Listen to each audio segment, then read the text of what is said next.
Hello बच्चों, आज मैं तुम लोगों को पढ़ाने जा रही हूँ लाइट का रिफ्लेक्शन। ये आपके यूट्यूब में आ रहा होगा, तो रिवीजन क्लासेस है, आप थोड़ा शॉर्ट में इसको देख लेना। तो लाइट क्या है? It is the form of energy which enable us to see the object. Without light तो हम देख नहीं सकते, लाइट होगा तभी हम देख सकते हैं। दूसरा ये है कि इसकी स्पीड जो है 3 × 10⁸ मीटर पर सेकेंड होता है। ये इलेक्ट्रोमैग्नेटिक वेव है और ये विदाउट मीडियम ट्रेवल कर सकता है। रिफ्लेक्शन क्या है? तो bouncing back of light is called reflection.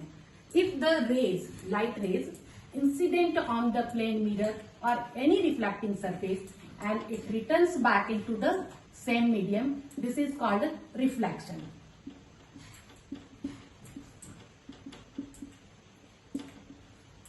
Bouncing back of light is called a reflection. Reflection जब ये इंसिडेंट रे है, ये रिफ्लेक्टेड रे है और there is a perpendicular line between the incident ray and the reflected ray, that is known as normal, which is perpendicular to the surface of the mirror. There are two laws of reflection. One, incident ray, reflected ray and normal lie on the same plane. This is incident ray, reflected ray and normal lie on the same plane. Second rule है कि angle I is equal to angle R. Angle I, the angle between the incident ray and normal, that is known as angle I. Angle between the incident ray and reflected ray, that is known as the angle R. Always measure करना incident ray और normal के बीच में, ठीक है। एक ये question ऐसे देता है जनरली बोर्ड में, 1 मार्क्स के क्वेश्चन ऐसे कि इंसिडेंट हुआ और ये रिफ्लेक्टेड, ये incident ray and it is reflected ray and this angle is given 30 degree, then angle R is equal to what. तो बहुत सारे बच्चे इसमें क्या लिख देते हैं कि 30 डिग्री है तो इसको भी 30 लिख दिया, I is equal to R होता है। यहाँ पर देखो कि ये इंसिडेंट रे नॉर्मल के साथ 30 डिग्री नहीं बना रहा है, ये किसके साथ बना रहा है? रिफ्लेक्टिंग सरफेस के साथ। तो डेफिनेशन क्या कहता है? Angle between the incident ray and normal, that is angle I। तो एंगल I हो जाएगा 60 डिग्री, तो एंगल R भी हो जाएगा 60 डिग्री और एंगल ये R की वैल्यू जो है 60 डिग्री हो जाएगा, ठीक है। ये तुम्हारा 1 मार्क्स का क्वेश्चन है, ये जनरली आता है और बच्चे इसमें मतलब 10 में से 7 बच्चे इसमें मिस्टेक कर देते हैं, जल्दी से लिख देते हैं angle R is equal to 30 degree. ये जो रिफ्लेक्शन है इसके कारण ही इमेज फॉर्मेशन होता है। तो सबसे पहले मिरर को देख लेते हैं, कितने तरह के मिरर होते हैं। तो एक पहला है प्लेन मिरर और दूसरा है स्फेरिकल मिरर।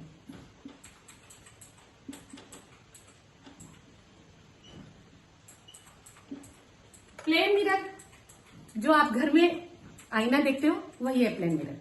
तो plane mirror, actually plane mirror कुछ है नहीं, plane mirror is also the part of the spherical mirror. Spherical mirror which is the part of a sphere. Suppose this is sphere and if we cut it apart, then it is mirror, spherical mirror. It may be is there any difference between this and this? Is there any difference? Yes. Coating in this figure, coating is outside. In this figure, coating is inside. If the coating is outside, then it is concave mirror. The shape of this mirror is like a cave, so it is a concave mirror. And if the shape of the mirror is like a wax, then it is convex mirror. अब ये देखो क्या होता है कि ये shape मैंने इस डायरेक्शन में बना दिया, अगर मैं इस डायरेक्शन में बना दूं, ये क्या है? ये भी कॉन्वेक्स है क्योंकि इसका रिफ्लेक्टिंग सरफेस जो है ये वैक्स के जैसा है, तो ये कॉन्वेक्स है। ये क्या हो गया? ये भी कॉन्वेक्स है। ये क्या हो गया? ये भी कॉन्वेक्स, सॉरी ये तो हो ही गया। ये ऐसे देखो,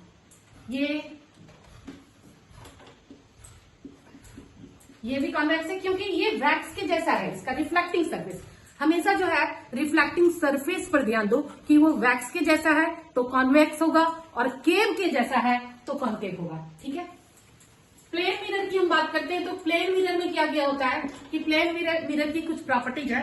क्या प्रॉपर्टीज है? तो इसमें इमेज जो है वर्चुअल दिखता है, वर्चुअल इमेज। वर्चुअल इमेज, अब मैंने बोला virtual image, then the question what is virtual. Plane mirror में कैसा बनेगा? वर्चुअल इमेज बनेगा। तो वर्चुअल इमेज, अब क्वेश्चन ये होता है कि वर्चुअल इमेज क्या है? तो वर्चुअल इमेज जो है इमेजिनरी रेज के इंटरसेक्शन से बनते हैं। वर्चुअल इमेज जो है स्क्रीन पे ऑब्टेन नहीं हो सकता। और वर्चुअल इमेज का एग्जांपल है जैसे आप मिरर में अपना इमेज देखते हो, दैट इज वर्चुअल इमेज। दूसरा है, एक और इमेज होता है जो रियल इमेज होता है। तो रियल इमेज क्या है कि that type of image which is formed by due to the intersection of the real rays और it can be obtained on the screen. जैसे कि आईज का रेटिना पे जो बनना इमेज का formation, that is the real image. अब plane mirror में एक तो हो गया कि वर्चुअल इमेज बनता है और सेम साइज का बनेगा, सेम साइज। अगर आप मिरर के सामने खड़े हो तो आपकी जो भी हाइट है और डायमेंशन है सेम बनेगा। उसके बाद आप जितने डिस्टेंस पे हो, एक्स डिस्टेंस पे हो तो एक्स डिस्टेंस ही होगा। अगर ये 5 सेंटीमीटर है तो ये 5 सेंटीमीटर होगा और distance between the object and image that is equal to 10 centimetre. ठीक है, वर्चुअल। तीसरा जो सबसे इंपॉर्टेंट है कि लैटरली इन्वर्टेड बनेगा।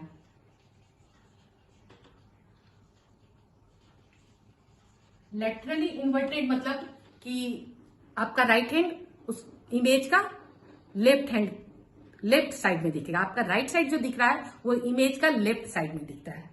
तो दैट इज, इसका एग्जांपल है आपका एम्बुलेंस जो लिखा रहता है वो लेटरली इन्वर्टेड बनता है, तभी आपको मिरर में दिख जाता है, आपके कार के मिरर में कि एम्बुलेंस आ रहा है, वो लेटरली इन्वर्टेड करके लिखा हुआ होता है। ठीक है, अब ये इमेज का हो गया। स्फेरिकल मिरर के बारे में बात कर लेते हैं। तो स्फेरिकल मिरर में आएगा दो तरह का मिरर, कॉन्केव मिरर और कॉन्वेक्स मिरर। तो कॉन्केव मिरर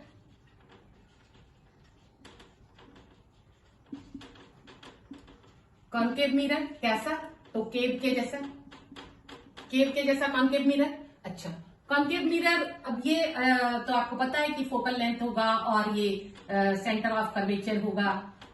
अब इसका देखो लाइट इस डायरेक्शन में जा रहा है तो यहां से आफ्टर रिफ्लेक्शन ये यहां से होगा, तो एफ इसका जो है पॉजिटिव हो जाता है, सॉरी एफ इसका निगेटिव हो जाता है, अपोजिट डायरेक्शन में है, मेजर कर रहे हैं अपोजिट डायरेक्शन में। ठीक है, कॉन्केव मिरर का जो इमेज फॉर्मेशन जो आपके बुक में टेबल दिया हुआ है वो टेबल आप देख लेना कि मैं लर्न करने के लिए बता दे रही हूं, मैं लिख नहीं रही हूं टेबल को।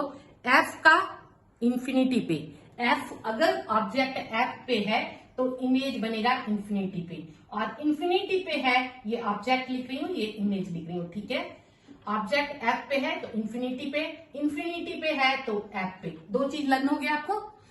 सी है अगर तो सी पे बनेगा और सेम साइज बनेगा। ठीक है, और सबसे इंपॉर्टेंट है कि पी और एफ के बीच में है तो ये बनेगा मिरर के पीछे, बिहाइंड द मिरर और हाईली मैग्निफाइड बनेगा,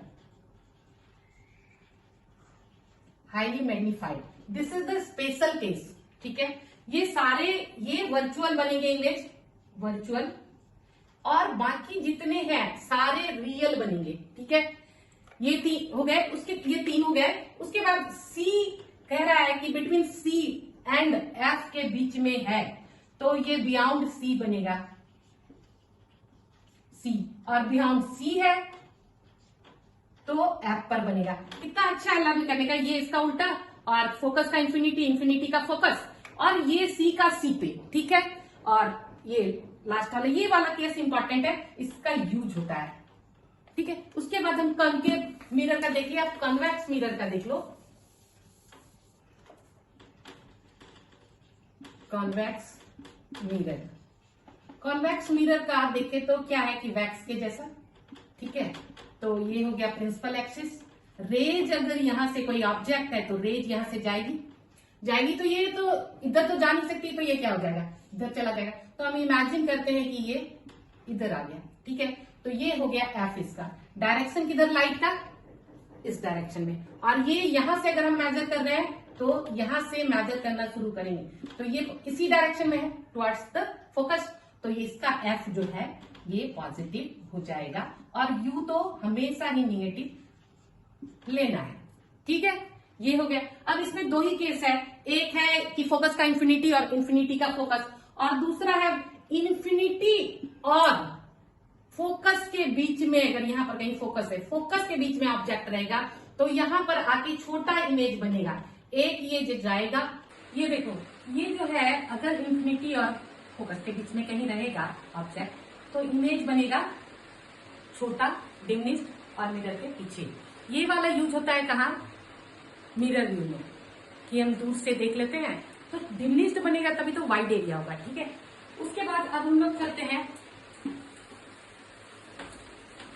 mirror formula. Mirror formula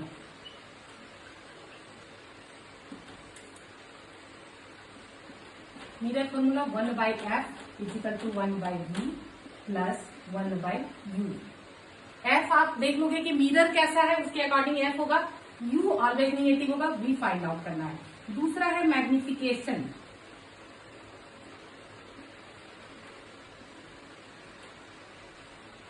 magnification इसको एम से डिनोट करते हैं, M is equal to HI/HO और M is equal to -V/U। ये दो फॉर्मूला होता है, ये और ये। आपके पास 3 फॉर्मूला है, आप 3 फॉर्मूला से सवाल बना सकते हो। और न्यूमेरिकल के लिए मैं 2-4 बनवा दूंगी, कैसे आपको सॉल्व करना है, फिर इजीली सॉल्व हो जाएगा, ठीक है। Thank you.